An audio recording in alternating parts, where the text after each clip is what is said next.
Next important topic हम लोग बात करेंगे एडमिशन प्रोसेस।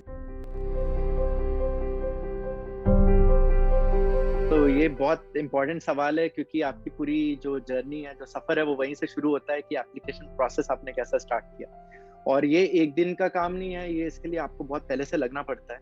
जैसे मेरे यहाँ पे तो यही बोलते थे कि अगर आपको 4th ईयर तक में अप्लाई करना है तो आप जूनियर ईयर या 3rd ईयर से स्टार्ट हो जाते हैं। और मैं तो खैर 2nd ईयर से ही स्टार्ट हो गया कि क्या क्या अच्छा। करना है, प्रोफाइल कैसे कैसे बिल्ड करनी है।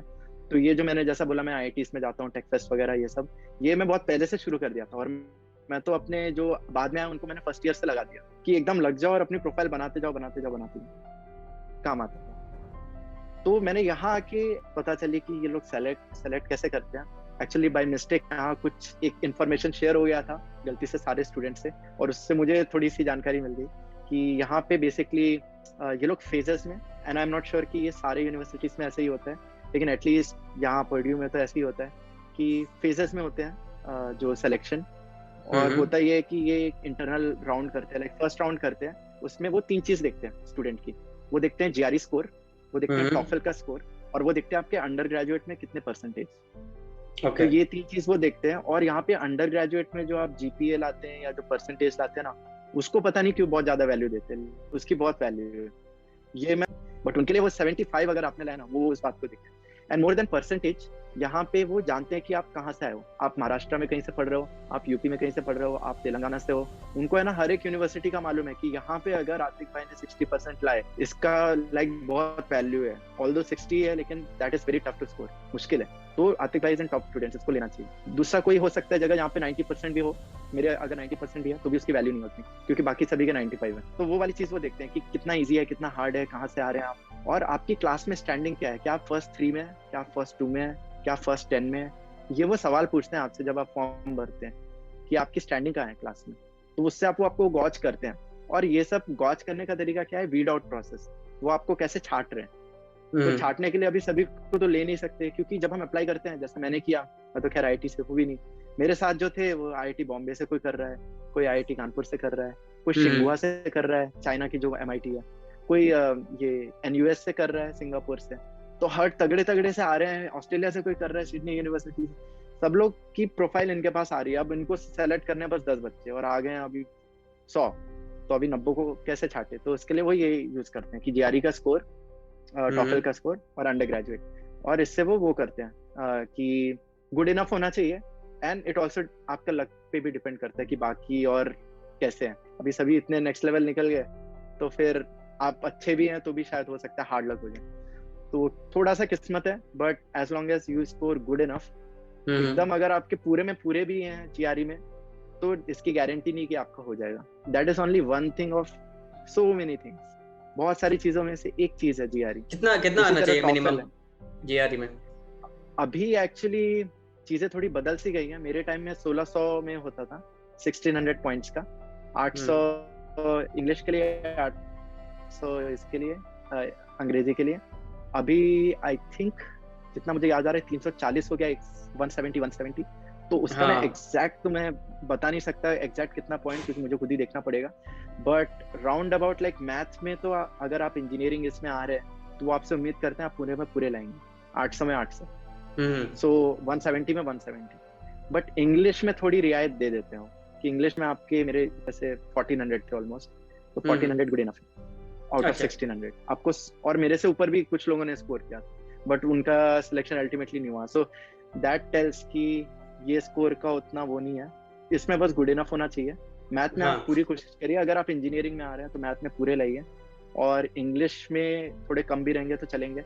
मेरी एक फ्रेंड है जो एक्चुअली लिटरेचर में आई, इंग्लिश लिटरेचर, तो उसके लिए इंग्लिश में ज्यादा होना चाहिए, लाना जरूरी है। मैथ में कम भी रहे तो चलेगा। हाँ, तो डिपेंडिंग ऑन आप किस में अप्लाई कर रहे हैं, आपकी वो रियायत जो देते हैं, थोड़ा सा कंसेशन वो हो जाता है। तो मेरे लिए इंग्लिश में था, थोड़ी रियायत दे दी थी। एंड फिर टॉफल में भी ऐसे ही रहता है, गुड ही है। सब में 30 पॉइंट्स का होता है ये, 30 पॉइंट्स, स्पीकिंग, रीडिंग, राइटिंग और लिसनिंग। तो 30 में से अगर आपकी लाइक अराउंड 20 से 25 में भी है तो चलेगा। मिनिमम 80 होने चाहिए। उनका एक रहता है कि मिनिमम इतने तो होने चाहिए। 75 मॉक एग्जाम होते हैं ना, वो एक दो आप देख लें तो आपकी बहुत ज्यादा मदद हो जाएगी। तो हाँ जो फेज 1 हो जाता है वो छांटने वाला प्रोसेस रहता है, वीड आउट प्रोसेस रहता है, तो उसमें कुछ बच्चों को निकाल दिया जाता है, कुछ को रख लिया जाता है। लेकिन अब जो फाइनल लिस्ट बची है उसका फैसला होता है दो चीजों से, आपके लेटर ऑफ रिकमेंडेशंस कैसे मिले आपको, और आपका स्टेटमेंट ऑफ पर्पस कितना ज्यादा मजबूत है। तो जो ये लेटर ऑफ रिकमेंडेशन रहता है, अभी क्या है कि 3 लेटर ऑफ रिकमेंडेशन मांगते हैं वो लोग। तो आप अगर बहुत अच्छे प्रोफेसर से भी ले आए, लेकिन अगर वो प्रोफेसर कोई ऐसी यूनिवर्सिटी में, आपकी यूनिवर्सिटी में जो कि टीयर 1 ना हो, या फिर वो प्रोफेसर बहुत ज्यादा नोन ना हो, ऑफ कोर्स वो बहुत अच्छा काम भी कर रहे होंगे, तो भी यहाँ यूएस वालों को मालूम नहीं रहेगा, या फिर वो यूजली उस हॉट लिस्ट में नहीं रहेंगे।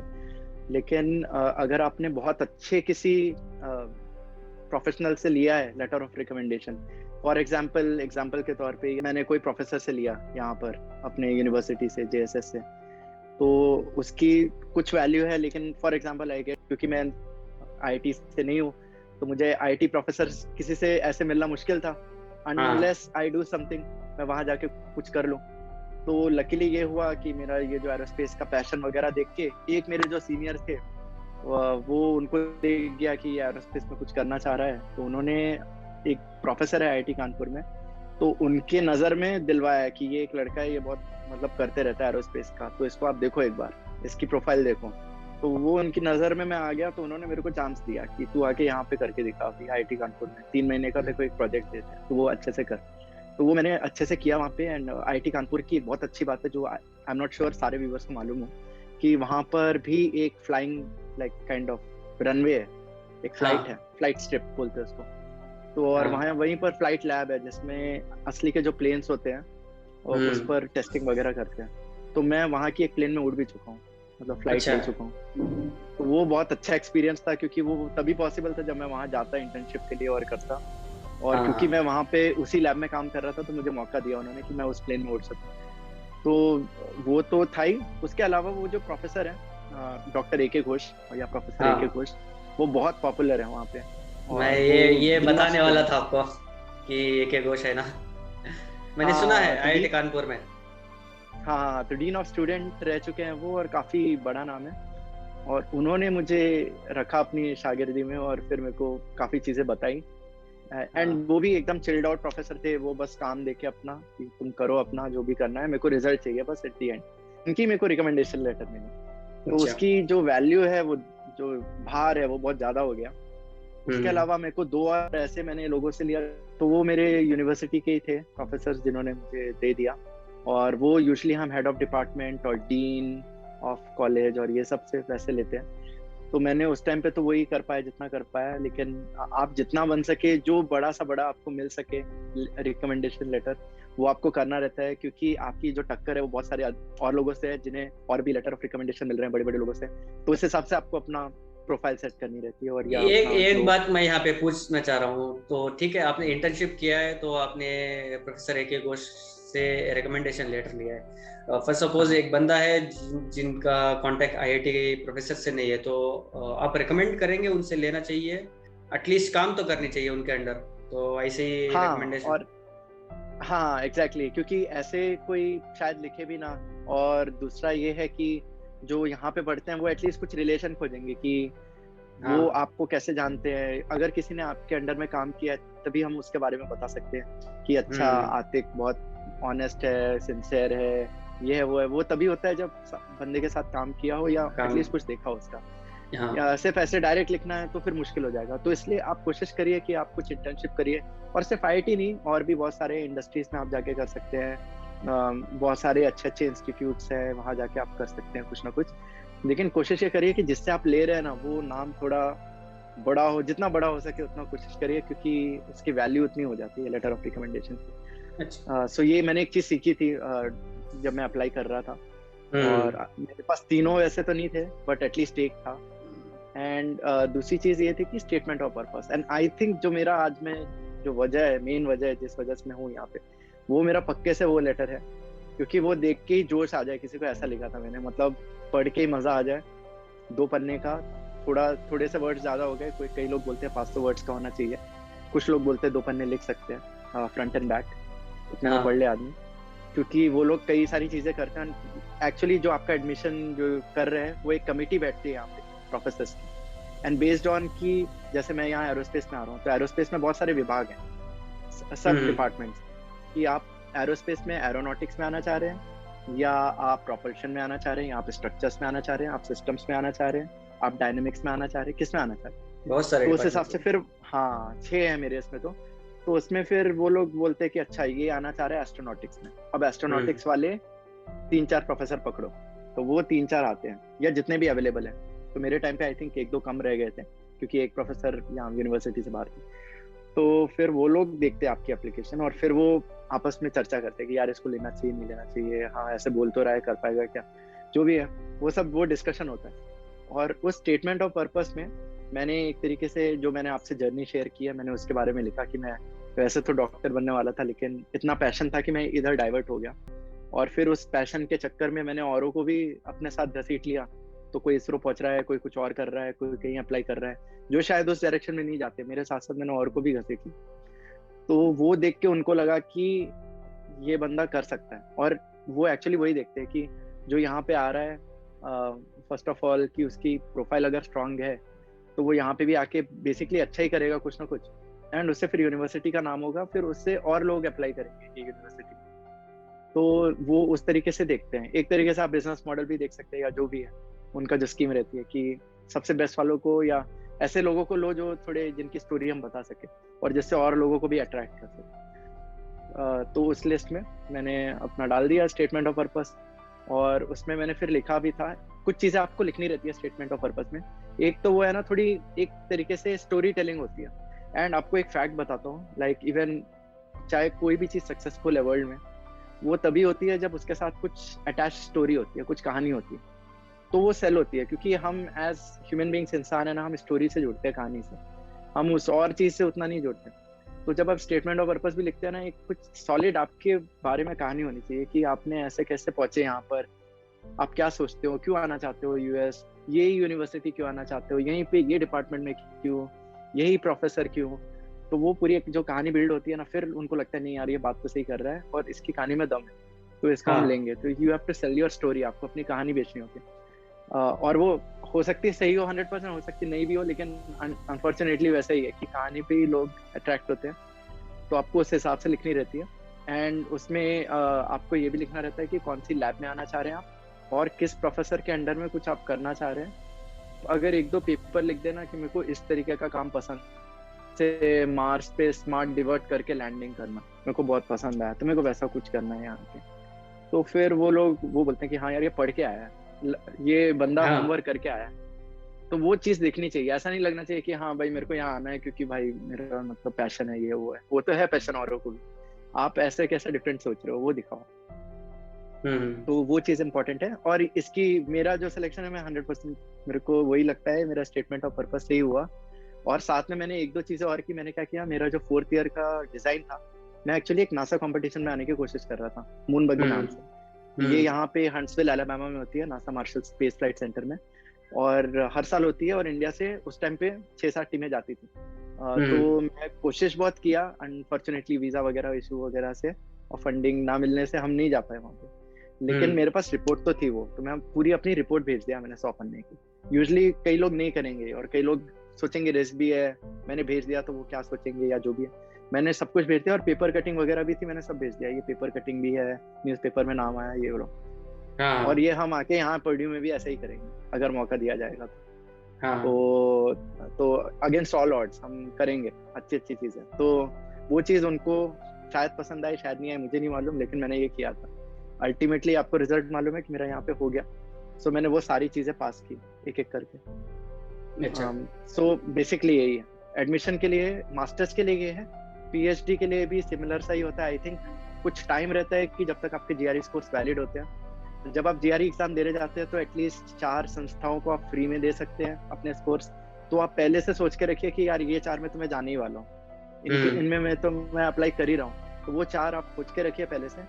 अगर आपको तकलीफ है, आपको नहीं पता चल रहा कि कौन से 4 हैं, तो आप यूएस न्यूज़ नाम की एक वो है वेबसाइट, वहाँ जाके आप पूछ सकते हैं कि कौन से अच्छे हैं इंस्टीट्यूट जहाँ पे पैसे भी थोड़े कम लग रहे हो। वहाँ थोड़ा वो फी वगैरह भी लिखी रहती है कि कहाँ पैसे कम लगते हैं और किसकी रैंकिंग अच्छी है। और ये आप देखिए, रिसर्च ये करिए कि आपका जो पैशन है वो लैब कौन सी है। जैसे मैंने आपको बोला मेरे को जॉर्जिया टेक से भी मतलब मेरे को स्पेस सिस्टम डिजाइन लैब से मतलब वो हाँ जॉर्जिया टेक में। तो मैंने वो लैब्स खोजी, वो प्रोफेसर खोजे, वो आप खोजिए, वो 4 एटलीस्ट खोजिए, क्योंकि आपको फ्री में मिल रहा है बेचने के लिए हाँ। जीआरई में, तो पैसे दिए हैं तो उसका फुल यूज करिए। और ये लिंक जो प्रोफेसर है भी ना ऐसी हम है लोग मतलब। डिस्क्रिप्शन में मेंशन करेंगे, आप मुझसे शेयर कीजिए ताकि ये लिंक बिल्कुल हम बिल्कुल। जी। हाँ, तो यूएस न्यूज नाम से रहती है, तो वो हम शेयर कर देंगे लिंक। और उसके अलावा फिर आप अपने सीनियर से पूछ सकते हैं जिनका कुछ एक्सपीरियंस रहा हो।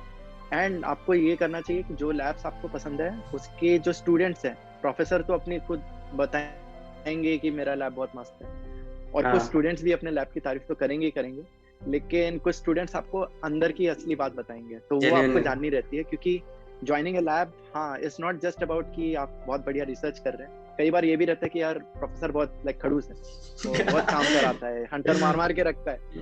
तो फिर आप वहाँ अगर पहुंच भी जाए, पूरा दुनिया भर के सारे एक्कोलेट्स भी ले ले, सब कुछ कर ले, लेकिन आपकी लाइफ ही अगर नरक बन जाए तो फिर वो वर्थ नहीं है। मतलब अगर फ्री में भी हाँ मिल रहा हो तो भी मैं नहीं लूँ, ऐसी चीज है। हाँ तो क्योंकि आपकी मेंटल हेल्थ बहुत इंपॉर्टेंट है। आप नहीं सोच रहे होंगे शायद, क्योंकि आप उस स्थिति में नहीं है, लेकिन आप जब आप उस स्थिति में पहुंच जाते हैं तो आपको समझ में आता है कि यार लोग यहाँ पे बहुत तकलीफ में रहते हैं। मतलब यहाँ एक अलग से एक जगह है जहाँ पर जिन जिन लोगों को दिमागी प्रॉब्लम हो जाती है ना, वो जाते हैं। आप समझ सकते हैं, मतलब लोगों को हो जाती है ऐसी स्थिति होते होते। हाँ तो आप उसमें ना पड़े और कोशिश करें कि आप उन पॉजिटिव लोगों में रहें, सकारात्मक लोगों में रहें और सकारात्मक सिचुएशंस में रहें।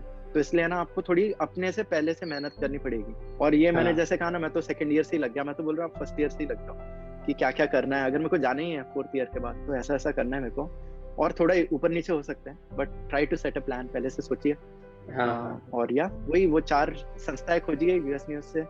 उसके अलावा तो अपने सीनियर से पूछिए, वो बता देंगे आपको हाँ कि एक और बात मैं ऐड करना चाहूँगा यहाँ पे, जैसा क्षितिज भाई ने बोला है कि आप वहाँ के स्टूडेंट्स को कैसा कनेक्ट कर पाए। लिंक्डइन बहुत अच्छा प्लेटफॉर्म है, मैंने क्षितिज भाई से भी उसी प्लेटफॉर्म इंडियन पे फिट। कनेक्ट किया है। लिंक्डइन में आप किसी को भी खोज सकते हैं जो प्रोफेशनल वर्ल्ड में रहता है, एकेडमिक वर्ल्ड में रहता है। उस लैब में कौन काम कर रहा है, थोड़ा बहुत रिसर्च करेंगे ना, कोई भी बंदा मिल जाएगा, तो आप उससे कनेक्ट कर सकते हैं और उससे पूछ सकते हैं कि कैसे है लैब, क्या है, एक्टिविटीज़ क्या है, क्या चल रही हैं। और फंडिंग रिलेटेड भी पूछ सकते हैं कि कैसी है फंडिंग वहाँ पे, और प्रोफेसर एग्जैक्टली। के रिलेटेड पूछ सकते हैं कैसे है प्रोफेसर, है सारी चीज़ें। आत्मनिर्भर ऐप के होम पेज पे देखिए ट्रेंडिंग कंपनीज, सर्च बार पर क्लिक करिए। आप बाएं में टाइप पर क्लिक करके प्रोडक्ट्स या कंपनीज में से खोज सकते हैं। आप दाएं में कंट्री के नाम से भी सर्च कर सकते हैं। विदेशी कंपनीज या प्रोडक्ट्स के पेजेस पर आपको मिलेंगे भारतीय विकल्प, उन्हें चुनें। अगर आप रिव्यूज या सजेशंस देना चाहते हैं तो पहले लॉगिन करें। आपके रिव्यूज भारतीय प्रोडक्ट्स और कंपनीज को देंगे और मदद। भारतीय प्रोडक्ट्स के पेज पर जानिए उनकी वेबसाइट और कंपनी के बारे में।